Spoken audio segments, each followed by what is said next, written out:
E nós, a Igreja de Jesus, que fica para continuar cultuando a Deus, abramos a palavra, segundo livro de Crônicas, segundo Crônicas, capítulo 7, versículo 14. Segundo livro de Crônicas, capítulo 7, versículo 14. Fugirei um pouco hoje do nosso padrão de exposição bíblica e trarei uma mensagem temática. Quero refletir com vocês sobre os 5 benefícios que a oração nos oferece.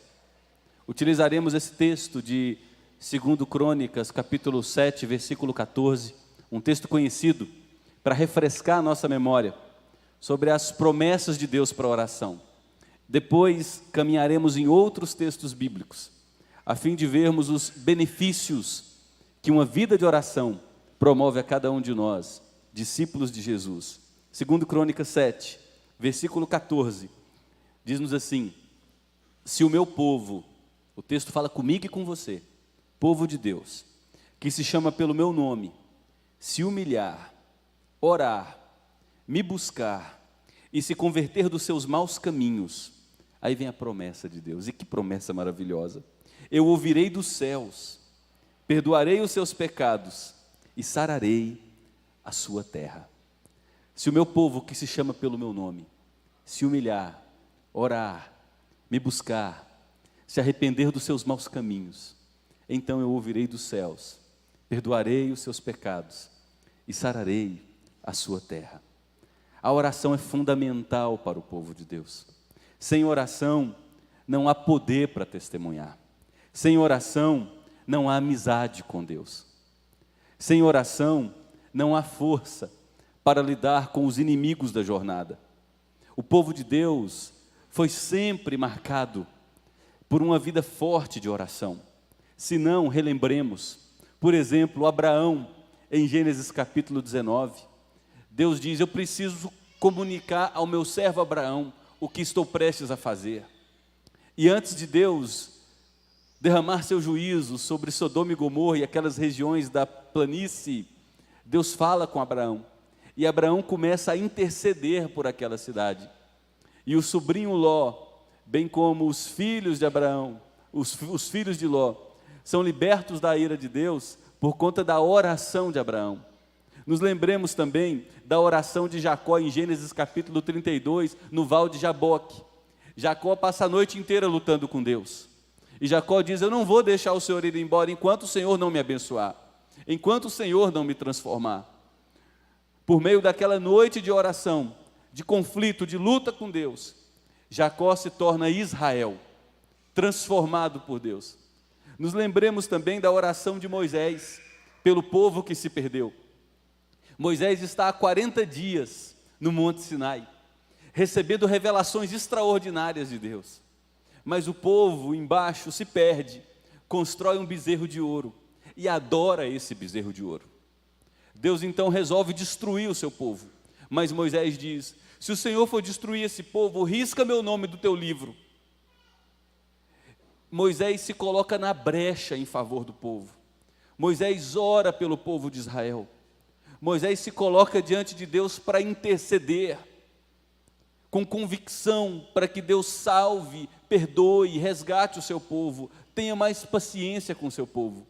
E a oração de Moisés é ouvida. Nos lembremos também da oração de Ana, primeiro livro do profeta Samuel, uma mulher que não podia ter filhos, e a esterilidade naquele tempo era considerado uma maldição, um estigma. Ana vai até a presença de Deus, até o templo, e ele chora copiosamente diante de Deus, a ponto do profeta interpretar que ela estava embriagada. E Ana diz: eu não estou embriagada, eu estou com o meu coração angustiado.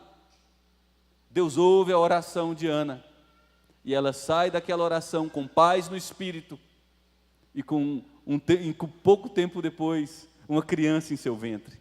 Nos lembremos também do rei Ezequias, descrito nas Escrituras. Era o rei de Israel, o reino do norte. Samaria cerca, o exército da Assíria, cerca a cidade de Samaria, com vistas a realmente destruir o povo de Deus. Mas Ezequias ora, Ezequias clama ao Senhor, E Deus envia um anjo para, numa única noite, exterminar cerca de 185 mil soldados da maior potência daquela época, que era a Síria. Poucos anos depois, Ezequias fica gravemente enfermo. E Deus manda um recado: Ezequias, põe a tua vida em ordem, porque você vai morrer. E o texto nos diz que Ezequias, ele se vira para a parede e ele chora. E ele ora a Deus. E quando o profeta Isaías está saindo do palácio, Deus aparece a Isaías e manda um recado: Isaías, volta. Eu ouvi a oração de Ezequias. Eu vou aumentar mais em 15 anos de sua vida. Eu vou estender a Ezequias o privilégio de viver. Deus ouve a oração de Ezequias. Nos lembremos também da oração do estadista, o reformador Neemias. Neemias sabe que a situação de Jerusalém é desesperadora. Há quase um século e meio, cerca de 142 anos, os muros de Jerusalém estão caídos. A cidade está em escombros. E Neemias então chora diante de Deus. Entra num jejum de muitos dias na presença de Deus. E Neemias se coloca à disposição para que Deus o use, a fim de restaurar a dignidade do povo de Deus. Neemias então volta para Jerusalém. E em 52 dias a cidade é reerguida, os muros são construídos e a dignidade do povo de Deus é restaurada. Deus ouve as orações de seu povo. Nos lembremos também da oração dos discípulos no dia de Pentecostes. Antes de Jesus ser assunto aos céus, ele disse a seus discípulos: vão para Jerusalém, não saiam de Jerusalém, até que do alto vocês sejam revestidos com o espírito de poder. Até que os discípulos vão para Jerusalém e, ouvindo a voz do seu Senhor Jesus Cristo, começam a orar. Até que, podia ser 5 dias, podiam ser 10 dias, podia ser 30 dias de oração. Jesus não estabeleceu o prazo que eles deviam orar. Até que do alto sejais revestidos. 10 dias de oração. O povo de Deus, a igreja de Jesus reunida. Os céus se fendem, o Espírito Santo desce, como línguas de fogo. E aquela igreja é revestida com um poder espetacular. Por meio de cerca de 120 discípulos, um grande movimento começa que transtornaria o mundo e se tornaria o que conhecemos hoje como cristianismo. A oração precede avivamento. A oração precede vida de poder. A oração precede vida marcada por intrepidez. A oração precede vida com forte testemunho. Nos lembremos do apóstolo Paulo, autor de 13 livros de 27 do Novo Testamento. Paulo é chamado por muitos como o maior teólogo do cristianismo. Mas Paulo não conhecia a Bíblia tão somente. Paulo também tinha intimidade com Deus por meio da oração. Paulo orava continuamente pela igreja de Jesus. Paulo foi para a cidade de Filipos, chicoteado, maltratado, humilhado, espancado. E quando levam Paulo para a prisão na cidade de Filipos, ele não conseguia dormir, dada a intensidade das dores causadas pelo espancamento. E o que Paulo faz naquela prisão de madrugada é orar. E um grande mover de Deus acontece na cidade de Filipos, por meio daquela oração de Paulo. Em Efésios capítulo 3, Paulo escreve aquela carta dizendo: eu me coloco de joelhos e oro por vocês, igreja. Os judeus normalmente oravam em pé, mas naquele momento Paulo ora ajoelhado. E para o judeu orar ajoelhado, há uma causa excepcional acontecendo. E Paulo diz: eu me coloco de joelhos e oro por vocês, para que vocês compreendam a altura, a profundidade, o comprimento e a largura do amor de Deus para com vocês. Em Efésios capítulo 1, Paulo diz: eu oro por vocês, para que Deus coloque olhos espirituais no coração, a fim de vocês compreenderem o privilégio de serem salvos, de terem sido feitos filhos de Deus, de terem uma esperança de vida eterna. de terem sido perdoados pela obra perfeita de Jesus Cristo, dos pecados do passado, do presente e do futuro. Não nos esqueçamos da oração do nosso Senhor Jesus no jardim do Getsemane. Foi talvez o momento mais angustiante da vida do Senhor Jesus. Jesus estava prestes a ser traído, prestes a ir ao sinédrio, onde receberia espancamentos com venda nos olhos. Jesus estava prestes a ir ao pretório romano, onde seria espancado pelos soldados. Jesus estava prestes a ir à maldita cruz, carregar a estaca em seus ombros com grande dificuldade. E Jesus vai ao jardim do Getsemane, e Lucas nos diz que ele chora, ele geme, ele clama, ele se coloca diante de Deus com lágrimas em oração, e ele se levanta daquela oração como um homem completamente diferente. Ele encara o sinédrio com ousadia, ele vai ao pretório com confiança, ele carrega a cruz diante de multidões que o humilhavam, dizendo: vocês têm que chorar não por mim, mas por vocês, pelos filhos de vocês. Ele sobe até a cruz, convicto de sua missão, de que não veio para ser servido, mas para servir e dar a sua vida em resgate por muitos. Ao entregar seus medos, sua angústia, sua aflição diante de Deus em oração, Jesus é revestido de uma poderosa coragem, ousadia, um poderoso revestimento espiritual.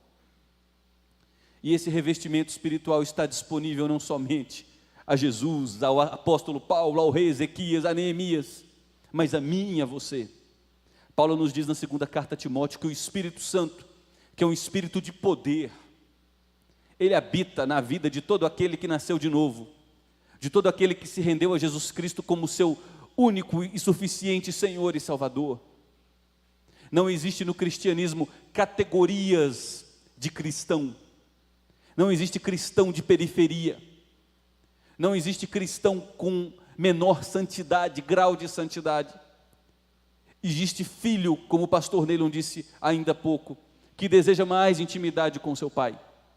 E quanto maior a intimidade com o pai, maior poder, mais o pai revelará de si, mais o pai manifestará de sua graça e seu poder. E eu quero refletir com vocês sobre os 5 benefícios da oração. E na medida em que refletimos sobre cada um dos benefícios da minha oração, é que você tome a resoluta decisão de desenvolver uma vida diária de oração. Minha oração é que você, a partir dessa noite, tome a decisão e persevere nessa decisão de se tornar amigo de Deus, porque a intimidade do Senhor é para aqueles que o buscam. O primeiro benefício da oração é o benefício de lidar com nossa preocupação. Abra comigo a carta de Paulo aos Filipenses, nós caminharemos por alguns textos bíblicos. Filipenses capítulo 4, versículos 6 e 7. Nessa carta aos Filipenses, Paulo está rodeado por alguns adversários que podem roubar a nossa alegria. Paulo estava cercado pelo adversário das circunstâncias. Paulo estava aprisionado. Sua liberdade foi retirada. Ele não podia mais ir e vir com segurança, acorrentado a um soldado romano.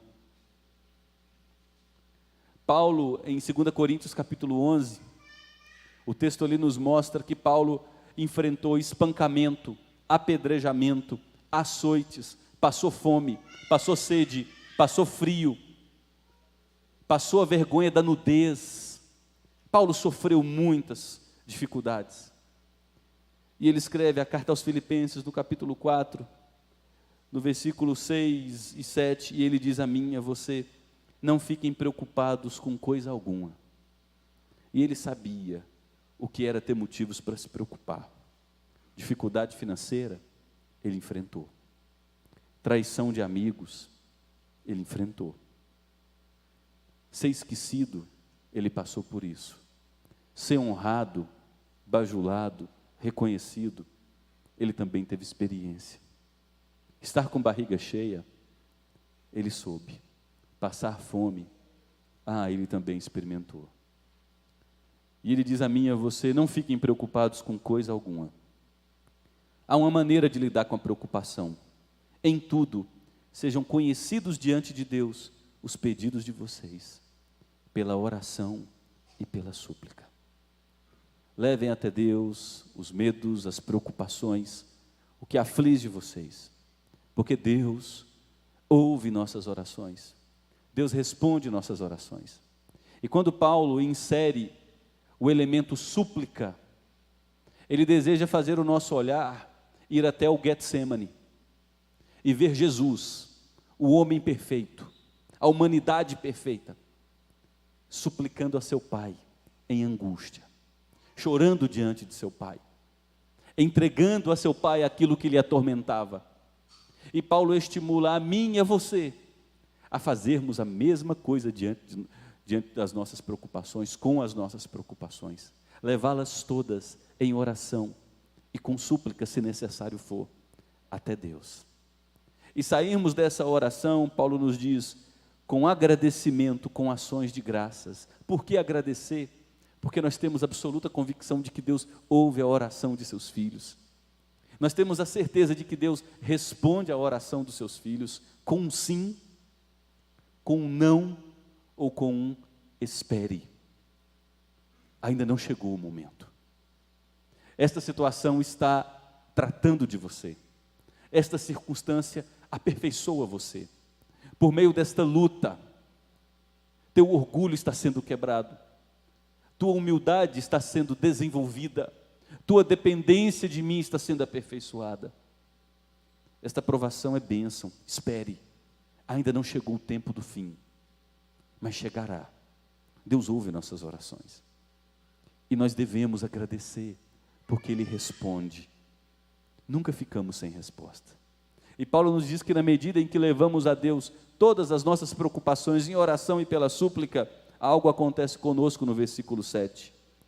A paz de Deus, que excede todo o entendimento, é a paz que medicamento não produz, é a paz que terapia dos consultórios não conseguem gerar, é a paz de Deus, que excede toda a construção humana, vai montar guarda, guardará o teu coração e a tua mente, em Cristo Jesus. Paulo usa uma linguagem militar. Na medida em que entregamos a Deus todas as nossas preocupações, Deus estabelece um escudo, constrói, levanta um escudo ao redor da nossa mente, ao redor do nosso coração, a fim de proteger nosso coração, a fim de proteger nossa mente, a fim de proteger nossa sanidade. Portanto, o primeiro benefício da oração é de lidar com nossa preocupação. Mas há mais. O segundo benefício da oração é de lidar com o nosso medo. E eu convido você a voltar a algumas páginas, na verdade muitas páginas, para o Salmo 3, Salmo de Davi, Salmo 3. Volte comigo, por favor, às Escrituras, até o Salmo 3.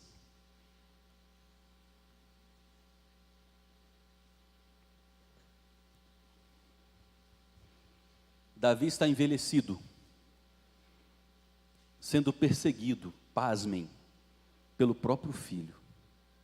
Seu filho Absalão montou um golpe de Estado, ganhou o coração dos principais líderes políticos, líderes administrativos do reino de Israel, e agora veio para destronar seu pai. Davi, envelhecido, com poucos soldados, é obrigado a fugir para o deserto. Num certo sentido, Davi está sozinho. Absalão monta uma tenda, quase que em praça pública, manda trazer todas as mulheres de seu pai e estupra cada uma das esposas de seu pai, a fim de humilhá-lo ainda mais diante dos súditos. É nesse contexto, no deserto, com poucos soldados, fugindo de Absalão, que vem ao seu encontro com uma multidão de soldados enfurecido, que Davi escreve o Salmo 3, e ele diz: Senhor, como tem crescido o número dos meus adversários. São muitos, são numerosos os que se levantam contra mim. São muitos os que dizem de mim: acabou. Todos os súditos diziam: não há em Deus salvação para ele. Chegou o fim de Davi. O que Davi faz diante dos medos, diante dos adversários? Ele ora. Porém tu, Senhor, és o meu escudo protetor. Tu és minha glória. É o Senhor que exalta a minha cabeça.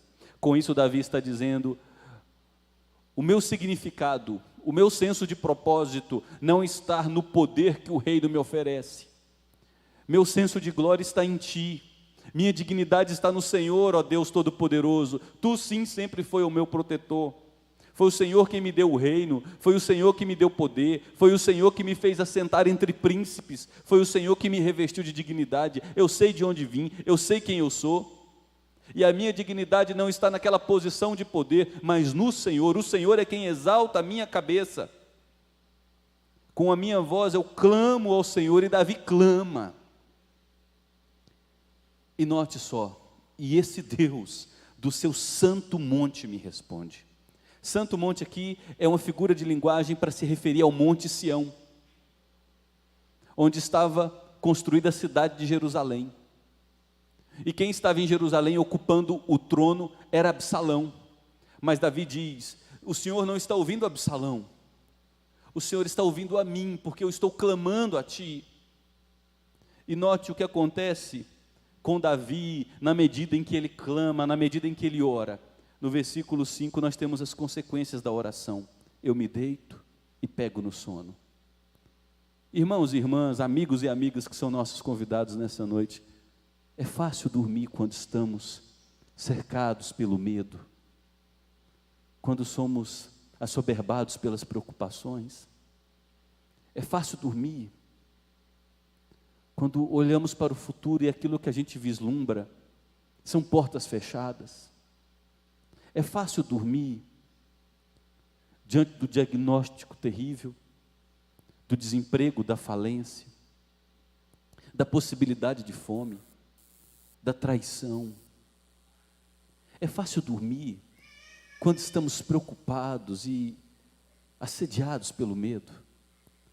Davi experimenta um sono de criança, porque ele entregou sua causa nas mãos de Deus.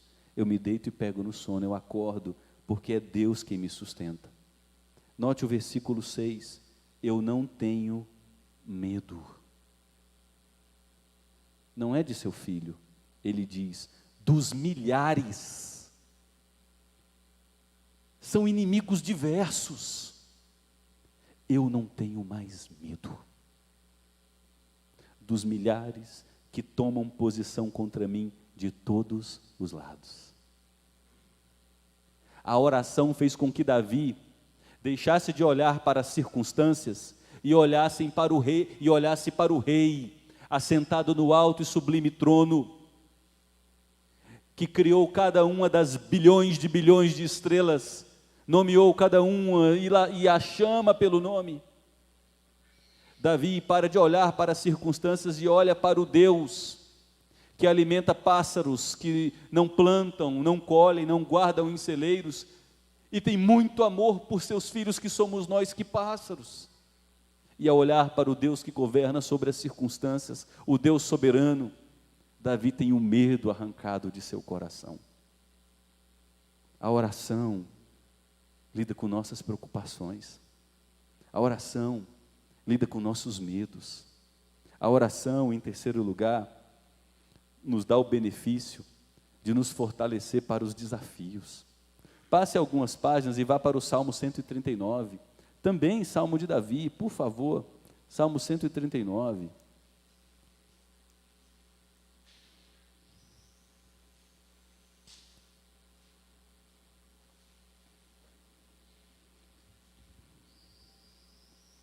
Se você observar a palavra do Senhor comigo, no versículo 19 do Salmo 139, você perceberá que Davi, mais uma vez, o homem que tinha adversário, viu? Pelo amor de Deus. Versículo 19, ele diz, como eu gostaria, ó Deus, que acabasses com os perversos. Afastem-se de mim, homens violentos. Há um grupo numeroso de pessoas, circunstâncias, militando contra Davi. E o que ele faz? Do versículo 1 ao versículo 18 do Salmo 139, Davi ora os atributos de Deus.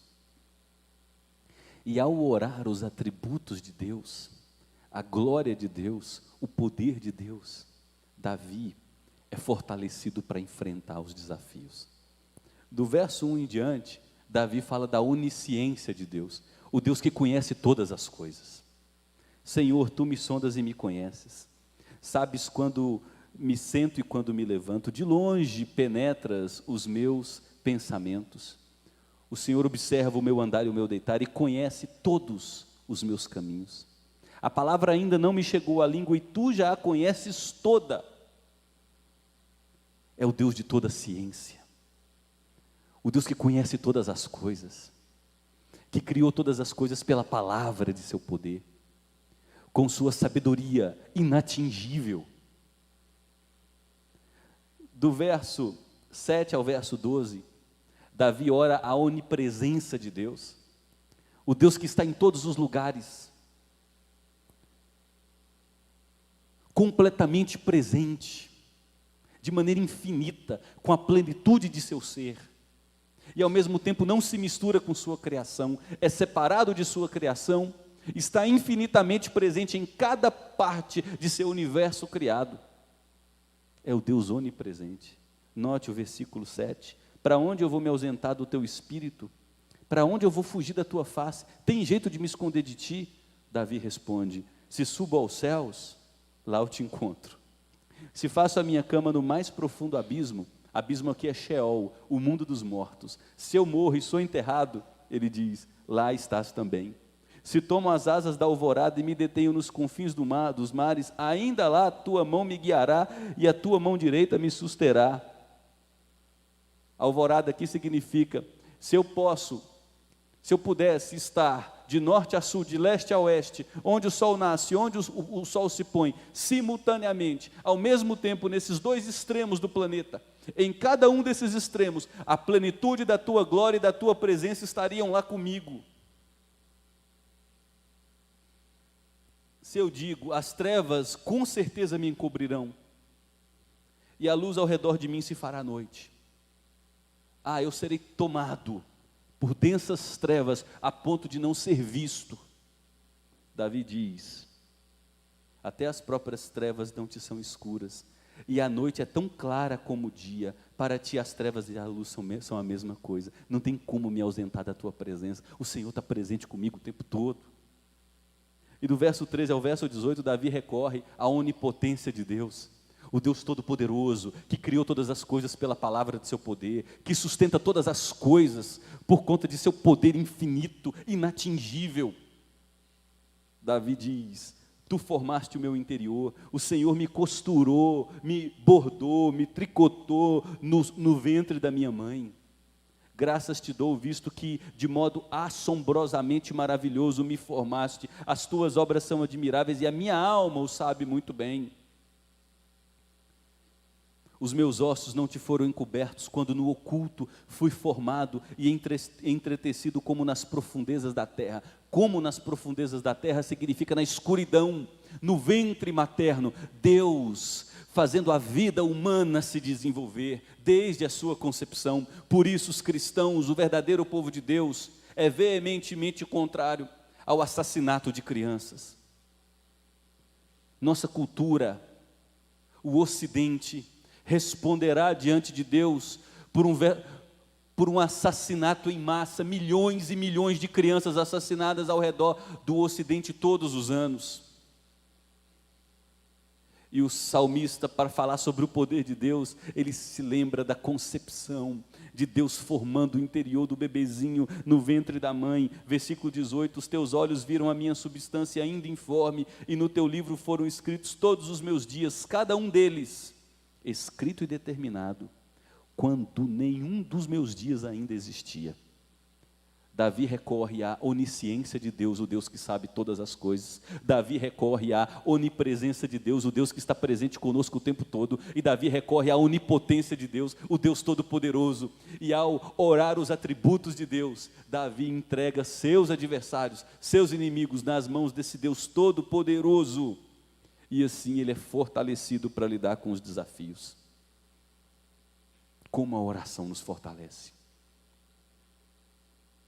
Faça o teste de estar com medo, preocupado, com grandes desafios pela frente, e se curve em oração.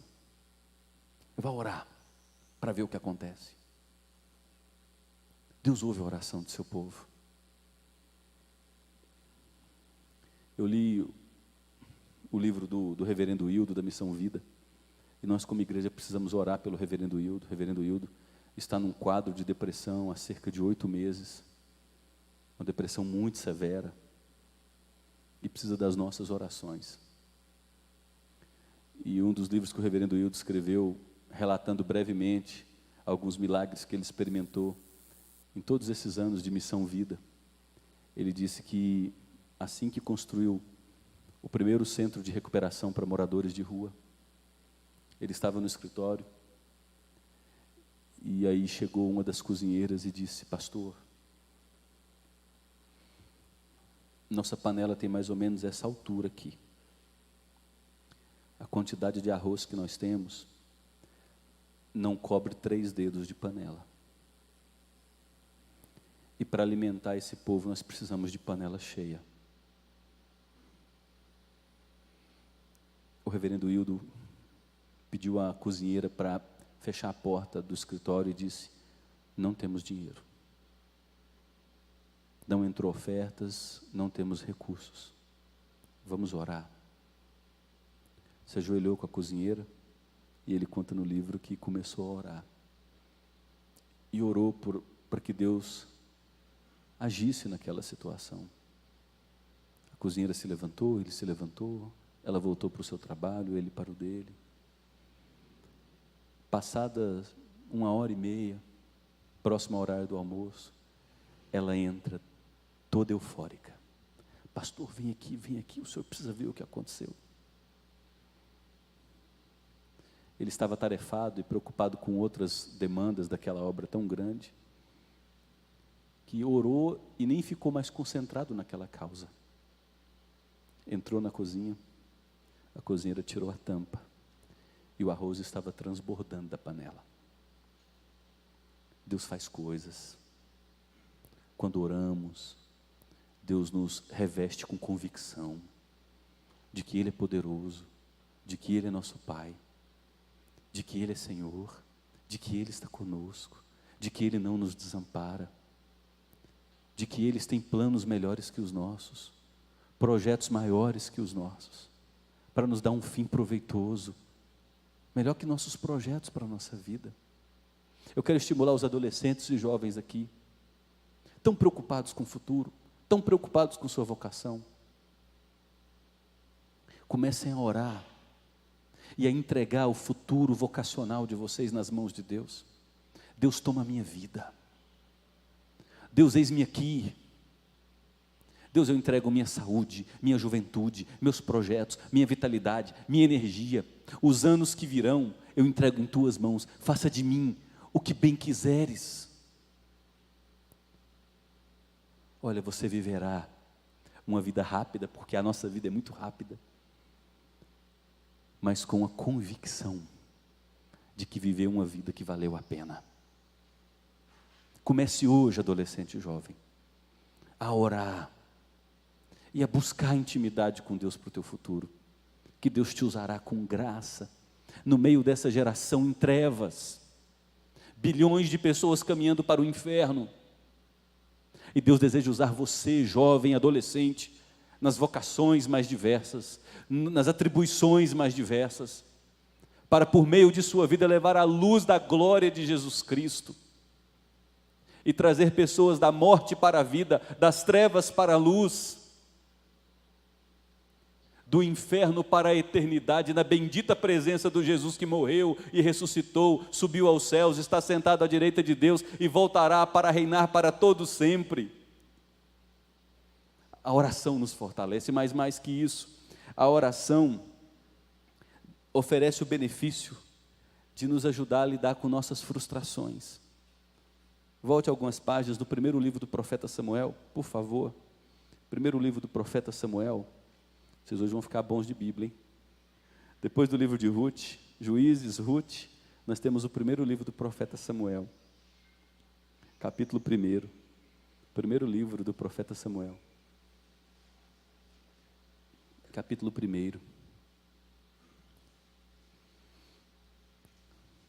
Nós conhecemos a história, né, queridos? Ana não podia ter filhos.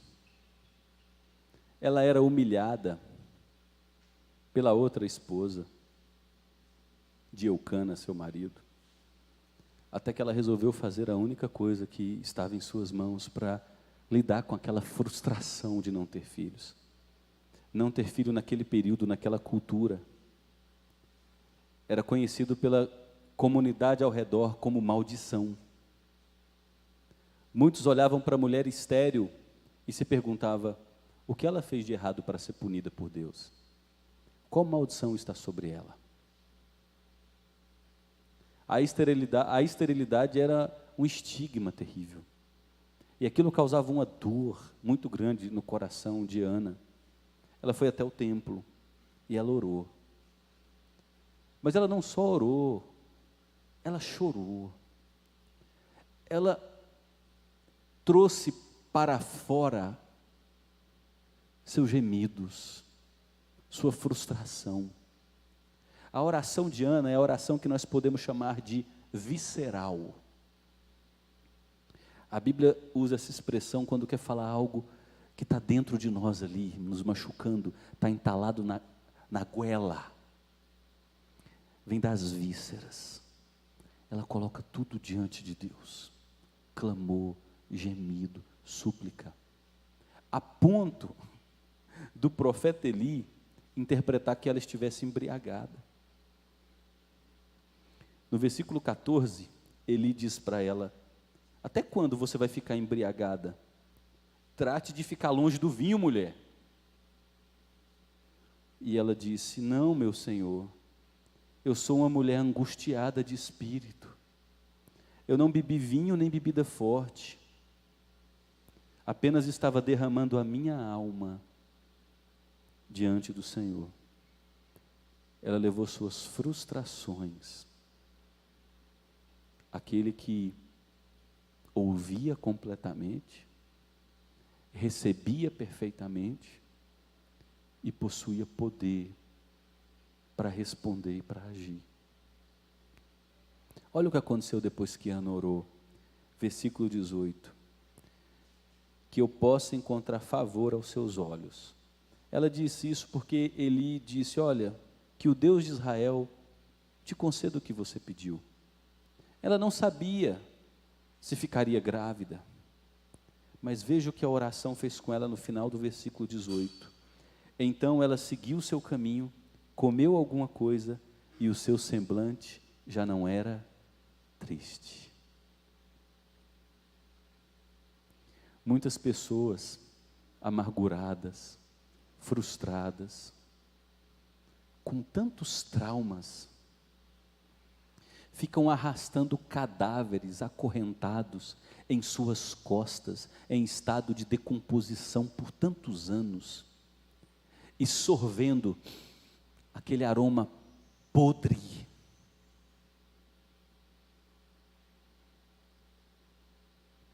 A oração tem o poder de trazer vida novamente a você. A oração tem o poder de trazer alegria novamente a esse coração entristecido. A oração tem o poder de renovar sonhos, de restaurar esperança, de lidar com suas frustrações. Na medida em que ora, Ana é restaurada por Deus. Ela ainda não está grávida, mas ela volta a ter fome e ela não está mais triste. O primeiro benefício da oração é lidar com nossas preocupações. Leve toda a ansiedade a Deus. Não deixe nada sem levar. Segundo benefício das orações é lidar com o nosso medo. Davi disse: tu és o meu escudo, tu és quem exalta a minha cabeça. Com a minha voz eu clamo ao Senhor e o Senhor me responde. E porque o Senhor me responde, deito e pego no sono. Acordo com a convicção de que o Senhor me sustenta. Não tenho mais medo dos milhares que tomam posição contra mim de todos os lados. O outro benefício da oração é nos fortalecer para os desafios. Tu és o Deus que conhece todas as coisas, Tu és o Deus presente em todos os lugares e presente comigo, jamais serei desamparado por Ti, ainda que eu ande pelo vale da sombra da morte, ainda ali o Senhor estará comigo. Tu és o Deus onipotente, o Deus todo-poderoso, o Criador dos céus e da terra, o meu Criador. O Senhor me viu a substância ainda informe no ventre da minha mãe, e todos os meus dias foram escritos e determinados por Ti, antes mesmo de nenhum deles existir. Tal verdade é sobremodo elevada, eu não posso atingi-la. E ao orar os atributos de Deus, esse homem encontra forças para lidar com os desafios. A oração nos oferece o benefício também de lidar com nossas frustrações. Eu sou uma mulher atribulada de espírito, disse Ana. Eu sou angustiada, eu tenho tristeza por esse drama na minha vida, por essa marca na minha vida. Eu me sinto maldita, eu sou infeliz por conta disso. E note que o problema que causava a infelicidade não foi solucionado, mas por levar tudo diante de Deus, ela levanta com a ênfase do texto, não mais triste. O quinto e último benefício, e é claro, não esgotando nem de longe o assunto, o quinto e último benefício da oração é de nos tornar, que benefício, viu, queridos? Nos tornar amigos de Deus.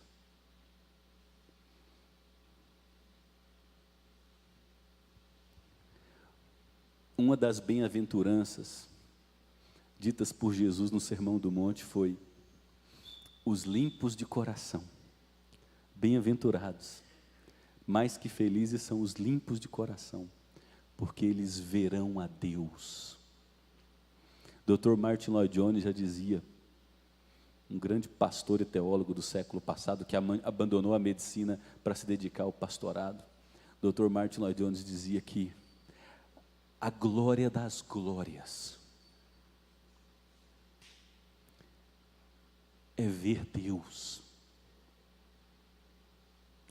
é ter comunhão com Deus. E Deus vai se mostrar àqueles que são seus amigos. Que benefício.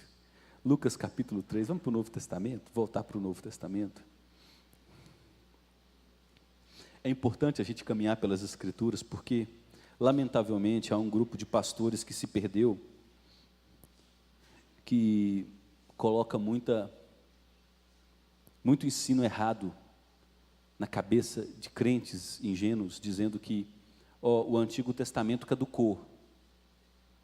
E eu encontro muitos crentes que dizem, eu prefiro ler o Novo Testamento, como se nós tivéssemos duas Bíblias dentro da Bíblia, uma mais importante e outra de menor valor. Quando nós olhamos para as Escrituras, nós estamos diante do mesmo grau de dignidade e inspiração do Espírito Santo, de Gênesis a Apocalipse. A primeira aliança que a gente chama de Antigo Testamento, de Gênesis a Malaquias, tem Cristo subentendido. Todas as instituições, pessoas importantes, são tipos, sombras de Jesus Cristo. E aquilo que nós chamamos de Novo Testamento, que é a aliança, a segunda aliança, tem Cristo revelado. O Antigo Testamento é Cristo subentendido, o Novo Testamento é Cristo revelado. O Antigo Testamento é Cristo escondido, o Novo Testamento é Cristo sob luz. A pessoa de Cristo salta como centro das Escrituras, a revelação do grande projeto de amor de Deus para salvar todo aquele que crer em Cristo como seu Senhor e Salvador. Lucas capítulo 3, versos 21 e 22, Jesus está sendo batizado por seu primo João Batista. E Lucas é o único evangelista que registra isso aqui.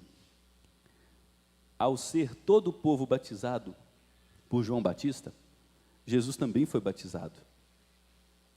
E olha o que acontece. E aconteceu que enquanto Jesus orava, Mateus não diz que Jesus orava durante seu batismo, Marcos não diz que Jesus orava na ocasião de seu batismo, somente Lucas mostra para nós que Jesus orava na ocasião de seu batismo. Enquanto Jesus orava, o céu se abriu. Enquanto Jesus orava, o Espírito Santo desceu sobre ele em forma corpórea como pomba. E enquanto Jesus orava, do céu veio uma voz que dizia: Tu és meu filho amado, em ti me agrado. Porque Jesus orou, o céu se abriu. Porque Jesus orou, o Espírito Santo desceu. Porque Jesus orou, Deus Pai disse: Eu te amo, eu me agrado em ti. Jesus era amigo de seu Pai, intimidade com seu Pai. E esse texto cumpre a revelação do Salmo que diz que a intimidade do Senhor é para aqueles que o buscam. A intimidade do Senhor é para aqueles que o buscam. Que texto belo, queridos. Que texto belo. Eu quero concluir mostrando para vocês aqui uma rápida imagem. Eu peço que os meninos apaguem essa luz aqui, por favor.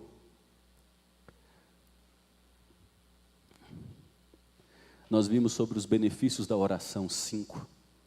O benefício de lidar com nossa preocupação, o benefício de lidar com o nosso medo, o benefício de nos fortalecer para os desafios, o benefício de lidar com nossas frustrações. Vimos o benefício de nos tornar amigos de Deus. Os puros verão a Deus, o summum bonum, a glória das glórias, a dádiva das dádivas, ver Deus. E eu quero trazer algumas aplicações rápidas para as nossas vidas. A primeira delas é: tome uma decisão. Se você ouvir a palavra, se você gostar de ouvir a palavra, mas não ruminar a palavra, não guardar a palavra, não aplicar a palavra, você e eu seremos como pessoas que olham seu reflexo pela manhã no espelho, escovam os dentes, lavam o rosto, penteiam o cabelo e tal, e sai para o trabalho, sai para os afazeres, e rapidamente esquece do que viu no espelho. Nós fomos chamados para sair do nosso culto transformados. Todas as vezes que estamos aqui aos domingos, estamos aqui para cultuar a Deus, como exército. Estamos aqui para ser treinados. Enquanto cultuamos, Deus nos treina por meio de sua palavra. Deus nos equipa para a batalha. E precisamos sair por essas portas aqui, para as nossas mais diversas atribuições, convictos de nossa vocação como discípulos de Jesus, do nosso privilégio como povo salvo, povo herdeiro da vida eterna, e com intencionalidade para vivermos como sal e luz nessa geração. Então priorize a oração em sua rotina diária.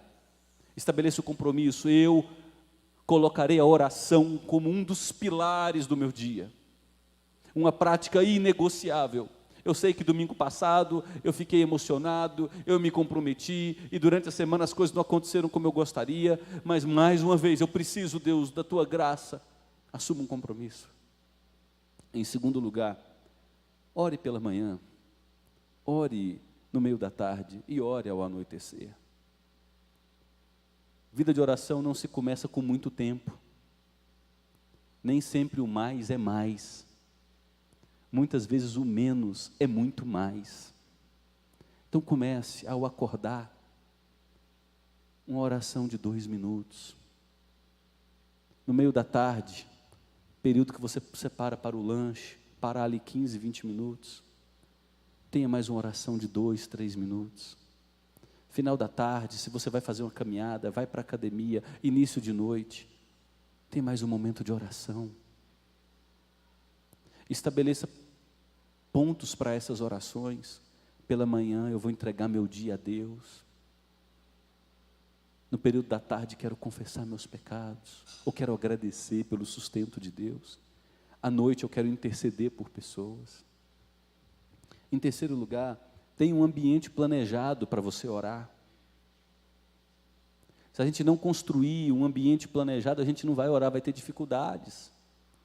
Pode ser ao lado da tua cama, uma cadeira com a mesinha. Pode ser um tapete confortável que você põe ao lado da tua cama. Pode ser uma almofada que você põe ao lado da tua cama, se você quiser ajoelhar. Mas o fato de estar ajoelhado não quer dizer que a tua oração é mais santa que estar sentado ou estar em pé.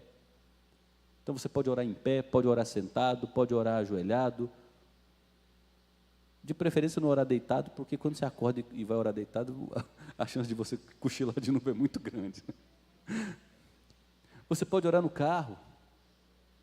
Se o seu trabalho permitir, lá pode ser um ambiente para isso.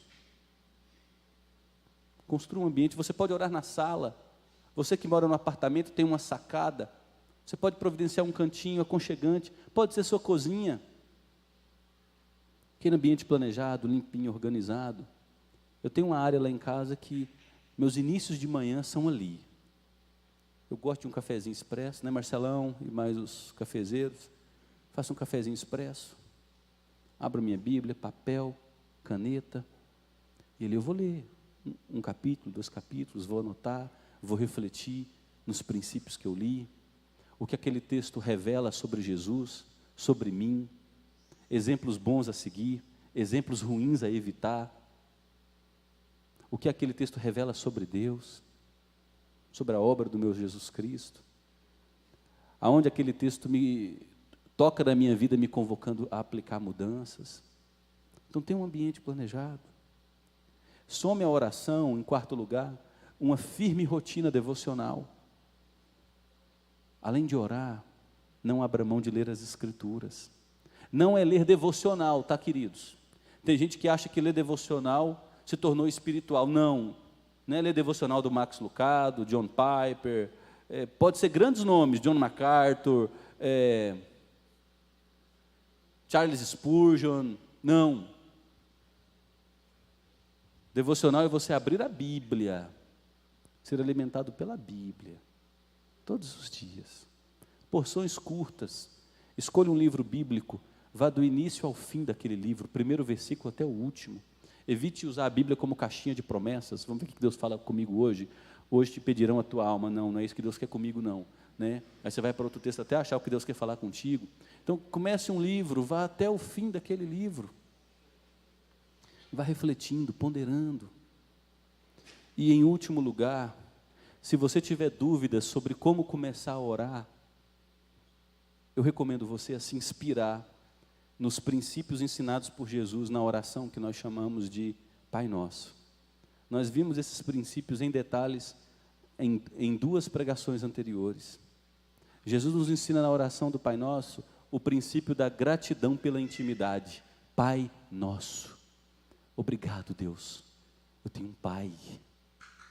De criatura fui feito filho. Obrigado pela liberdade que eu tenho de entrar no Santo dos Santos pelo vivo e novo caminho que Jesus abriu por mim, abriu para mim. Por meio da obra do nosso Senhor Jesus Cristo, o véu do templo se rasgou de alto a baixo. Toda a parede que nos separava de um relacionamento com Deus foi quebrada e agora nós podemos com ousadia, mediante Jesus Cristo, nos aproximar de Deus com intimidade e chamá-lo de Pai Nosso.